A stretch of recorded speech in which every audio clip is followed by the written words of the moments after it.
नमस्कार, आप देख रहे हैं पब्लिक टाइम्स पूर्वांचल। मैं हूं हेमा। आइए जानते हैं देवरिया की खास खबरों को विस्तार से। सहायक सर्वे कमिश्नर वक्फ जिला अल्पसंख्यक कल्याण अधिकारी आशुतोष पांडे ने बताया कि मुख्य कार्यपालक अधिकारी उत्तर प्रदेश सेंट्रल वक्फ बोर्ड लखनऊ के निर्देश पर उम्मीद केंद्रीय पोर्टल 2025 पर पंजीकृत वक्फ संपत्तियों का विवरण अपलोड करने की अवधि 6 माह के लिए बढ़ा दी गई है। यह विस्तार माननीय उत्तर प्रदेश वक्फ न्यायाधिकरण लखनऊ के 10 दिसंबर 2025 के आदेश के क्रम में दिया गया है।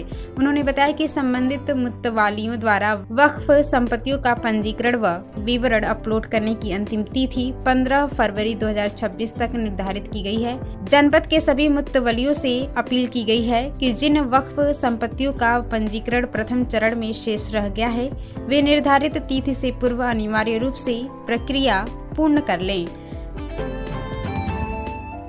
जिला समाज कल्याण अधिकारी एवं जिला प्रबंधक उत्तर प्रदेश अनुसूचित जाति वित्त एवं विकास निगम राम जन्म ने बताया कि निगम द्वारा संचालित एक मुफ्त समाधान योजना की अवधि बढ़ाकर अब 31 मार्च 2026 कर दी गई है। पूर्व में यह योजना 1 जनवरी 2026 तक प्रभावी थी। उन्होंने बताया कि निगम मुख्यालय स्तर पर की गई समीक्षा में अपेक्षित संख्या में मामलों का निस्तारण नहीं हो सका, जिससे अनुसूचित जाति के कई गरीब ऋणग्राही योजना का लाभ नहीं उठा पाए।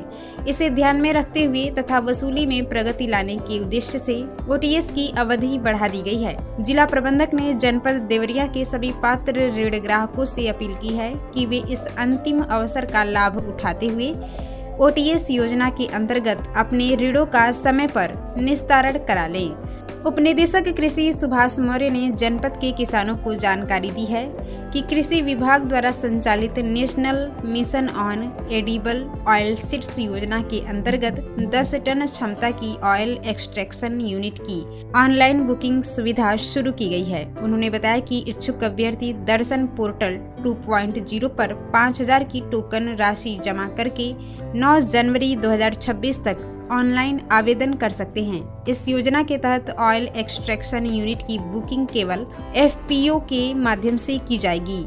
इसके अलावा उपनिदेशक कृषि ने बताया कि जनपद के अन्य किसान भी 9 जनवरी 2026 तक तिरपाल व बखारी के लिए ऑनलाइन शुल्क जमा कर बुकिंग कर सकते हैं। जिलाधिकारी श्रीमती दिव्या मित्तल ने बताया कि उत्तर प्रदेश स्टाम्प नियमावली 1997 एवं द्वितीय संशोधन नियमावली 2013 के अंतर्गत जनपद देवरिया की भू संपत्तियों की न्यूनतम मूल्य दर सूची के पुनरीक्षण की कार्रवाई की गई है।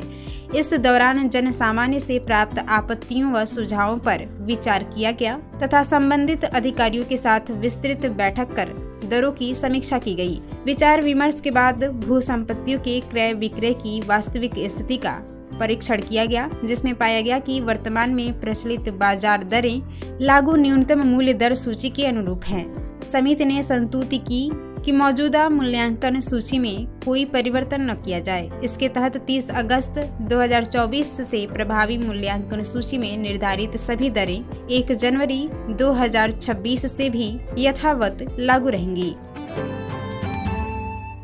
जिलाधिकारी श्रीमती दिव्या मित्तल ने बताया कि विकास खंड देवरिया सदर स्थित वृहद गो संरक्षण केंद्र पिपरा चंद्रभान का संचालन गैर सरकारी संस्था के माध्यम से मेमोरेंडम ऑफ अंडरस्टैंडिंग के आधार पर किया जा रहा है। उन्होंने बताया कि निराश्रित गोवंशों के भरण पोषण के लिए शासन द्वारा 50 रुपए प्रति पशु प्रतिदिन की दर से डीबीटी के माध्यम से धनराशि उपलब्ध कराई जाती है। उन्होंने बताया कि गो संरक्षण केंद्र के 1 वर्ष के संचालन हेतु इच्छुक स्वयंसेवी संस्था, गो सेवक अथवा अन्य इच्छुक व्यक्तियों से आवेदन आमंत्रित किए गए हैं। एमओयू का आवेदन पत्र 5 जनवरी 2026 से 15 जनवरी 2026 तक प्रातः 10 बजे से अपराह्न 3 बजे तक मुख्य पशु चिकित्सा अधिकारी देवरिया के कार्यालय से प्राप्त किया जा सकता है। पूर्ण रूप से भरे आवेदन पत्र 16 जनवरी 2026 को अपराह्न 3 बजे तक जमा करना अनिवार्य होगा। निर्धारित तिथि के बाद कोई आवेदन स्वीकार नहीं किया जाएगा। आवेदन को स्वीकार या निरस्त करने का अधिकार जिलाधिकारी के पास सुरक्षित रहेगा। पुलिस अधीक्षक देवरिया श्री संजीव सुमन के निर्देशन में चलाए जा रहे अपराध नियंत्रण अभियान के तहत थाना तरकुलवा पुलिस ने बड़ी कार्रवाई की है। अपर पुलिस अधीक्षक उत्तरी आनंद कुमार पांडेय एवं क्षेत्राधिकारी नगर संजय कुमार रेड्डी के पर्यवेक्षण में पुलिस ने अभियुक्त अमरजीत गुप्ता को गिरफ्तार किया है। थाना तरकुलवा पुलिस ने अभियुक्त अमरजीत गुप्ता को 2 जनवरी 2026 को मैनपुर पुल के पास से गिरफ्तार किया। अभियुक्त के पास घटना में प्रयुक्त चाकू भी बरामद किया गया है। बरामदगी के आधार पर मुकदमे में धारा आर्म्स एक्ट की बढ़ोतरी कर विधिक कार्रवाई की जा रही है। उल्लेखनीय है कि 1 जनवरी 2026 को अभियुक्त द्वारा केसरीपुर चौराहे पर संतोष यादव पर चाकू से हमला कर गंभीर रूप से घायल कर दिया गया था। इस संबंध में थाना तरकुलवा पर मामला दर्ज कर पुलिस द्वारा कार्रवाई की जा रही थी। नगर पंचायत तरकुलवा के वार्ड नंबर 6 देवी नगर में लंबे समय से चली आ रही जल निकासी की समस्या का समाधान शुरू हो गया है। नाले के अभाव में लोग करीब 1 वर्ष से घरों का गंदा पानी बाल्टी से निकालकर गांव के बाहर फेंकने को मजबूर थे।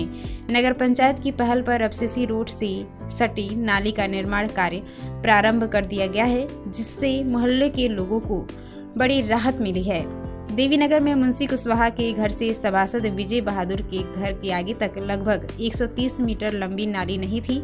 इसके कारण जल भराव बना रहता था और लोग स्नान व बर्तन धोने में भी संकोच करते थे। नगर पंचायत प्रशासन ने समस्या को कार्य योजना में शामिल कर नाली के साथ सीसी रोड निर्माण को स्वीकृति दी, जिसकी अनुमानित लागत लगभग 5.5 लाख रुपए बताई जा रही है। मोहल्ले के लोगों ने बताया कि नाली व सीसी रोड बनने से जल निकासी की समस्या दूर होगी और क्षेत्र की सूरत बदलेगी। इस संबंध में नगर पंचायत अध्यक्ष जनार्दन कुशवाहा ने कहा कि वार्ड के लोगों को लंबे समय से परेशानी थी, जिससे अब स्थायी समाधान मिल गया है। जिला कारागार में निरुद्ध पूर्व IPS अधिकारी अमिताभ ठाकुर पेशी के लिए न्यायालय पहुंचे। इस दौरान उन्होंने बताया कि वह अपनी मांगों को लेकर गुरुवार से जेल में आमरण अनशन पर हैं और मांगे पूरी होने तक अनशन समाप्त नहीं करेंगे। उन्होंने कहा कि जेल अधीक्षक के माध्यम से मुख्य सचिव को पत्र भेजकर शाहजहांपुर रेलवे स्टेशन से गिरफ्तारी कोतवाली में बैठाए जाने से जुड़े CCTV फुटेज तथा CDR उपलब्ध कराने की मांग की गई है, लेकिन अब तक यह उपलब्ध नहीं कराया गया है। उन्होंने आरोप लगाया है कि फुटेज न देकर संबंधित पुलिस कर्मियों को बचाने का प्रयास किया जा रहा है। पूर्व IPS ने कहा कि उन्हें जेल में भी उचित व्यवहार नहीं मिल रहा है और पुलिस का रवैया लगातार असहयोगात्मक है। इस संबंध में उन्होंने न्यायालय में भी शिकायत दर्ज कराई है और न्याय मिलने तक जेल में ही संघर्ष जारी रखने की बात कही है। भटनी थाना क्षेत्र के पिपरा देवराज गांव में नकब काटकर हुई चोरी के मामले में खुलासे के लिए पुलिस ने टीम गठित कर जांच तेज कर दी है। पीड़ित राधा रमन तिवारी की तहरीर पर अज्ञात चोरों के खिलाफ प्राथमिकी दर्ज की गई है। पीड़ित के अनुसार रात को भोजन के बाद दंपति सो गए थे। आधी रात में चोर मकान की पश्चिमी दीवार काटकर घर में घुसे और 5,000 रुपए नगद सहित करीब 6 लाख रुपए मूल्य के सोने चांदी के गहने चोरी कर ले गए। पुलिस ने घटना स्थल का निरीक्षण कर साक्ष्य जुटाए हैं। आसपास के लोगों से पूछताछ की जा रही है और नजदीकी घरों में लगे CCTV कैमरों की फुटेज खंगाली जा रही है। इस संबंध में अंशुमान श्रीवास्तव ने बताया कि चोरी का मामला दर्ज कर जांच की जा रही है। आरोपियों की गिरफ्तारी के लिए टीम गठित की गई है और जल्द ही घटना का खुलासा किया जाएगा। आपको बताते चले कि देसई देवरिया के बैतालपुर स्थित महुआ गांव में 4 दिवसीय रात्रिकालीन दुगी क्रिकेट प्रतियोगिता का शुभारंभ हुआ। महुआ प्रीमियर लीग के तत्वावधान में आयोजित इस प्रतियोगिता का उद्घाटन मुख्य अतिथि फूलबदन पटेल ने खिलाड़ियों से परिचय प्राप्त कर किया। उद्घाटन मुकाबला भटनी दादन और बखरा की टीमों के बीच खेला गया। टॉस हारकर पहले बल्लेबाजी करने उतरी बखरा की टीम 4 ओवर में 15 रन बनाकर 3 विकेट गंवा बैठी। जवाब में भटनी दादन की टीम ने मात्र 2 ओवर में लक्ष्य हासिल कर शानदार जीत दर्ज की। भटनी दादन के सोहेब को बेहतरीन प्रदर्शन के लिए प्लेयर ऑफ द मैच चुना गया। प्रतियोगिता के शुभारंभ से क्षेत्र में खेल प्रेमियों में खासा उत्साह देखा गया। तो ये थी देवरिया की खास खबर। आप इसे देख रहे थे पब्लिक टाइम्स पूर्वांचल पर। मैं थी आपके साथ हेमा। नमस्कार।